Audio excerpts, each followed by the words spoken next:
Wabarakatuh. Kita ada di minggu ke-6. Terima kasih ya atas pengertiannya. Seharusnya untuk minggu ini kita itu bertemu secara sinkronus. Namun karena saya ada ujian kompetensi sehingga biar dua-duanya jalan, kita juga enak ya daripada harus mencari pengganti untuk waktu yang lain. Nah, solusinya adalah kita ke asinkronus. Nah, untuk minggu ke-7 nanti kita akan di sinkronus ya. Kita akan ketemu lagi secara sinkronus melalui Zoom ataupun Google Meet. Di situ nanti kita akan mereview dan juga kita akan membahas soal-soal ya. Oke, minggu lalu saya sudah menjelaskan terkait dengan fungsi nonlinier, yang mana fungsi nonlinier yang akan kita bahas itu adalah fungsi kuadrat. Nah, nanti untuk batasan materinya sampai mana tetap hanya di fungsi kuadrat saja ya. Jadi topik kita untuk yang UTS itu sudah selesai sampai fungsi kuadrat. Total ada 3 topik yang kalian pelajari selama UTS ini, yaitu barisan dan deret, baik itu aritmatika dan geometri. Lalu yang kedua adalah terkait dengan fungsi linier, dan yang ketiga adalah fungsi nonlinier, yaitu penerapan dari fungsi kuadrat. Kita akan flashback ya. Fungsi minggu lalu kalian sudah mengetahui ya, karena di sini fungsi kuadrat ini bisa kita lihat bahwa ini adalah bentuk umum dari fungsi kuadrat. Nah, Y sama dengan Fx atau Ax kuadrat plus Bx plus C. Nah, yang mana A-nya tidak sama dengan 0. Ingat ya, kalau A-nya nanti di sini adalah 0, maka otomatis dia tidak lagi menjadi fungsi kuadrat, tetapi menjadi fungsi linier. Kenapa? Karena A-nya 0. Sehingga A tidak boleh 0 untuk apa? Untuk bisa dia menjadi fungsi kuadrat. Nah, apabila fungsinya seperti ini, kita melihat ya, fungsinya adalah, fungsi umumnya adalah Y sama dengan AX kuadrat plus BX plus C, otomatis nanti bentuk dari kurvanya itu adalah parabola vertikal. Yang mana apakah nanti dia menghadap ke atas ataupun nanti dia akan menghadap ke bawah. Bergantung dari apa? Bergantung dari A-nya. Apakah nanti A-nya lebih dari 0 atau A-nya kurang dari 0. Nah, nanti juga kita akan mengetahui apakah nanti dalam suatu kurva fungsi kuadrat ini, apakah dia nanti akan memotong sumbu X. Nah, apakah dia akan memotong sumbu X ataukah nanti dia akan menyinggung sumbu X? Sorry ya, anggap saja ini menyinggung. Apakah dia akan menyinggung sumbu X ataukah nanti dia hanya akan melayang seperti ini, tidak menyinggung dan juga tidak memotong. Nah, kalau yang seperti ini itu ditentukan oleh apa? Ditentukan oleh nilai D atau biasa kita sebut diskriminan. Yang mana D itu bisa dicari dari D sama dengan B kuadrat min 4AC. Itu ya. Nah, ini untuk menentukan apakah dia akan terbuka ke atas atau terbuka ke bawah. Jadi, tadi yang kita punya rumus Y sama dengan AX kuadrat plus BX plus C. Nah, ketika nanti A-nya itu kurang dari 0, maka dia akan terbuka ke bawah. Anggap saja ini adalah sumbu simetrinya. Kalau dia lebih dari 0, dia akan terbuka ke atas. Jadi kalau kita punya di sini fungsinya Y sama dengan 2X kuadrat plus 3X min 4, nah otomatis dia kurvanya akan terbuka ke atas. Kenapa? Karena di sini A-nya itu adalah lebih dari 2. Kalau kita tulis di sini, kalau ada fungsi Y sama dengan 2X kuadrat plus 3X min 4, otomatis di sini adalah A, yang ini B, dan ini adalah C. Sehingga kita bisa melihat A-nya lebih dari 2, maka dia akan terbuka ke atas. Berbeda lagi kalau seandainya kita punya Y sama dengan 64 min 8X min 2X kuadrat. Nah, di sini kita tahu A-nya adalah minus 2, ya. A-nya minus 2 yang mana dia kurang dari 0, sehingga apa? Sehingga nanti dia akan terbuka ke bawah. Ya, kurva yang ini akan terbuka ke bawah.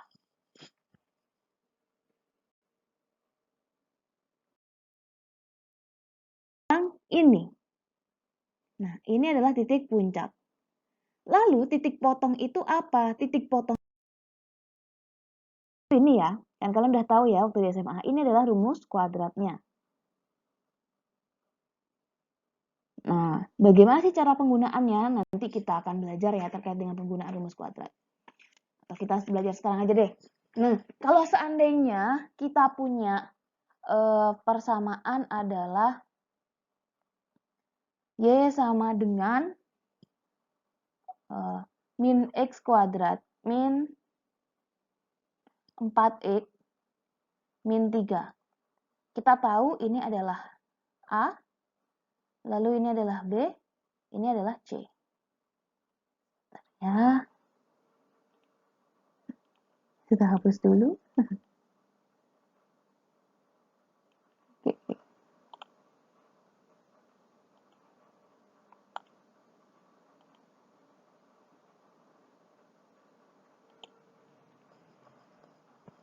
Kalau kita punya di sini adalah Y sama dengan min X kuadrat min 4X min 3, yang mana kita tahu di sini adalah A, di sini adalah C, dan di sini adalah A, B, dan C. Nah, bagaimana kita menggunakannya? Rumus dari rumus kuadrat ini kan X12 itu maksudnya adalah nanti kan kita akan bertemu dengan apakah itu X1 dan X2, ya kan? Makanya dia menjadi X12. Oke, kalau kita punya X12 di sini sama dengan berarti min B, di situ B-nya adalah min 4, berarti min 4 plus minus B kuadratnya adalah min 4, berarti min 4 kuadrat, min 4, A-nya min 1, jangan lupa minnya ya, dikali C-nya adalah minus 3. Min 3, akar. Akar dibagi dengan 2A, 2 dikali min 1. Nah, terus di sini berarti min ketemu min menjadi plus, ya kan? Plus minus, berarti min 4 kuadrat adalah 16, min 4 kali min 1, 4, 4 kali min 3 adalah min 12. Ya kan? Min 4 kali min 1, 4, 4 kali min 3, min 12. Dibagi minus 2. Akar. Nah,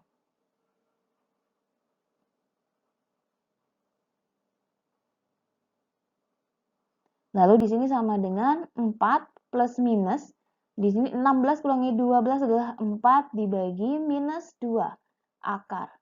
Sama dengan 4 plus minus akar minus 2. Ini tidak bisa ya. Kenapa tidak bisa? Akar dari minus 2 berapa? Nggak bisa kan? Nah, sehingga nanti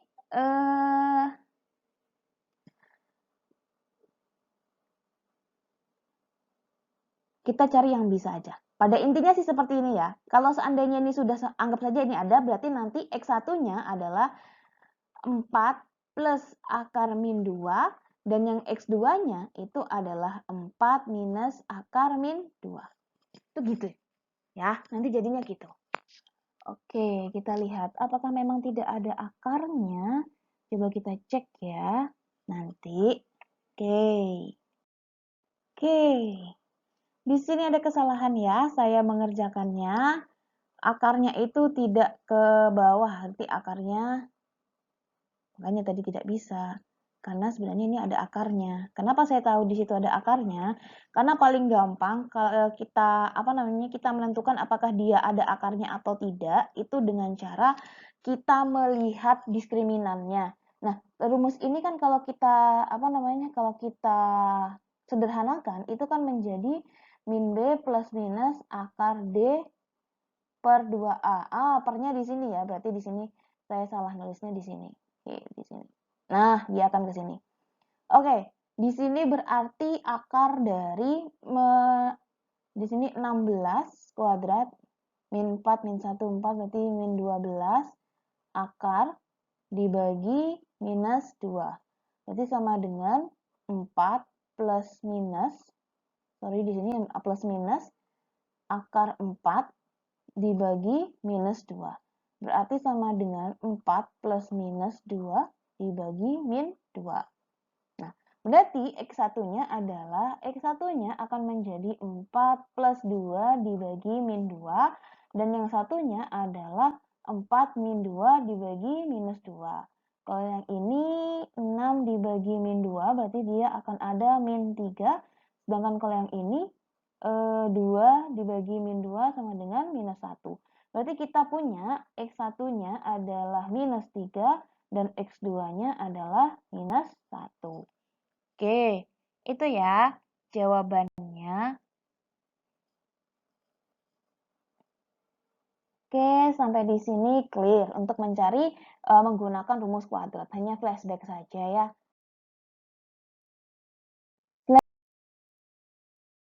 Parabola, sekarang kita punya parabola horizontal. Bedanya apa? Kalau parabola vertikal itu kan terbuka ke atas, terbuka ke bawah.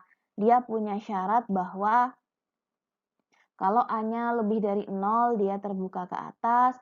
Kalau A-nya kurang dari 0, dia terbuka ke bawah, ya kan? Nah, dan dia memotong di sumbu X, ya kan? Ini kan sumbu X, dia kan memotongnya di sumbu X. Nah, kalau kurva horizontal, dia memotongnya di sumbu Y. Jadi nanti ini akan terbuka ke kanan apabila lebih dari 0 dan akan terbuka ke kiri apabila kurang dari 0. Nah, ya kan? Titik puncaknya itu adalah kebalikannya. Kalau titik puncak yang Y sama dengan AX kuadrat plus BX plus C, titik puncaknya adalah min B per 2A, min D per 4A. Kalau yang X sama dengan AY kuadrat plus BY plus C, titik puncaknya adalah yang seperti ini. Atau kita bisa bilang min D per 4A, min B per 2A. Jadi kebalikannya. Jadi kalian harus tahu kapan dia vertikal, kapan dia horizontal. Kalau seandainya rumus umumnya Y sama dengan AX kuadrat plus BX plus C, otomatis dia adalah parabola vertikal. Kalau seandainya dia rumusnya X sama dengan AY kuadrat plus BY plus C, dia adalah parabola horizontal. Itu ya konsep yang harus dipahami. Nah, ini adalah contohnya. Bisa dilihat ya, kalau yang tadi soal yang pertama itu kan pasti dimulai dengan Y sama dengan bla bla bla X kuadrat plus atau minus bla bla bla X plus atau minus konstanta. Nah, kalau di sini kita bisa lihat fungsinya didahului YX sama dengan Y kuadrat min 2Y min 15. Cara penyelesaiannya bagaimana? Sama saja seperti yang tadi. Kita harus memulai dengan cara kita melihat A-nya. A-nya dia lebih atau kurang. Ternyata lebih dari 0, otomatis dia akan terbuka ke kanan. Lalu yang kedua, kita mencari nilai diskriminannya. Penting loh mencari nilai diskriminan. Kenapa? Kalau seandainya dia melayang, kalian nggak usah capek-capek untuk memfaktorisasikan atau menggunakan rumus kuadrat untuk mencari akar-akar persamaan kuadratnya. Jadi itulah kenapa saya sarankan kalian untuk mencari nilai diskriminannya terlebih dahulu sebelum kalian menentukan apakah dia memotong, menyinggung maupun tidak kedua-duanya. B kuadrat berarti di sini adalah min 2 kuadrat min 4. A-nya 1, C-nya adalah min 15. Jadi di sini adalah 4 plus 6 plus 60 benar. Berarti D-nya 64. Wow, D-nya 64 positif berarti dia punya 2. Sorry, dia memotong di 2 sumbu. Gimana caranya? Kita coba aja untuk faktorisasi ya. Di sini kita punya 15 itu berarti sama dengan 3 kali 5, ya kan? 3 kali 5 untuk mencari min 2Y berarti kita di min 5 dan juga 3. Berarti kita punya gini ya. Ya, Y kuadrat 3Y min 5Y jadi min 2Y min 3 kali min 5 kali 3 min 15. Oke, berarti akar persamaannya adalah Y min 5 dikali Y plus 3. Yang mana Y min 5 sama dengan 0 atau Y plus 3 sama dengan 0. Di sini Y-nya sama dengan min 5 atau Y-nya sama dengan minus 3. Nah, udah kita punya nih. Lalu kita cari titik puncaknya. Kalau yang di sini, kita ingat ya, kalau yang rumusnya Y itu kan titik puncaknya min B per 2A, min D per 4A. Nah, kalau yang ini kita harus pahami itu kebalikannya. Titik puncaknya itu sama dengan min D. min D per 4A, min B per 2A. Kita punya tadi min D-nya adalah 64, berarti min 64 dibagi 4 dikali 1, min B, B-nya adalah 2, minus 2, dibagi 2 dikali 1. Berarti min 64 dibagi 4, 2 dibagi 2. Berarti sama dengan min 16,1. Ini titik puncaknya. Berarti titik puncaknya adalah min 16,1. Lalu kita buat saja di sini. Dia Y-nya di min 5 sama 3 ya. Berarti min 5 sama 3. Oke. Titik puncaknya di min 16. Oke, berarti kita buatnya seperti ini saja.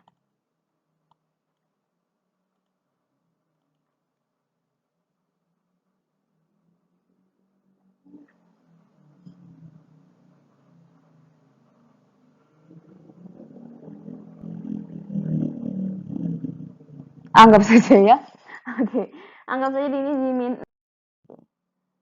ini min 16, ini min 5, ini min 5 dan ini adalah 3. Gini. Ini adalah min 16. Titik puncaknya di min 16,1. Oh, salah. Gambarnya nggak cantik ya.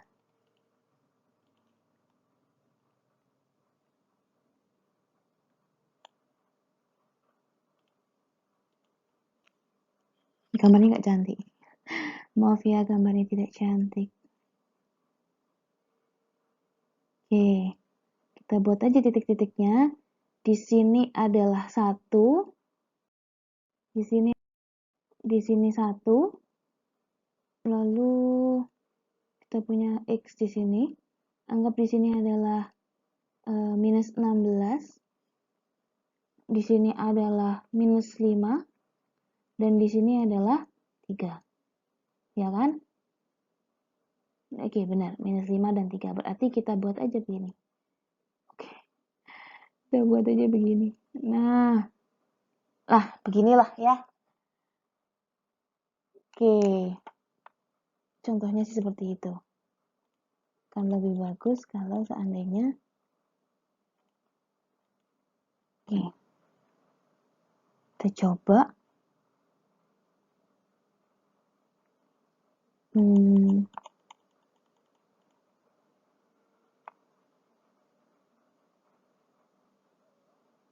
Nggak seperti ini. Oke? Oke.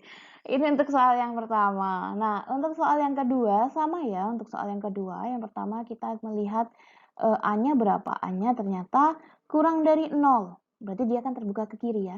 Yang kedua, kita akan melihat nilai diskriminannya. Ya kan?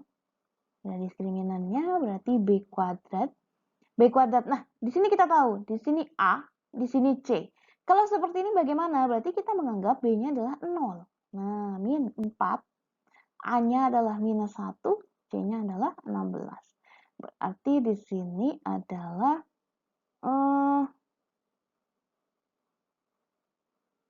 64.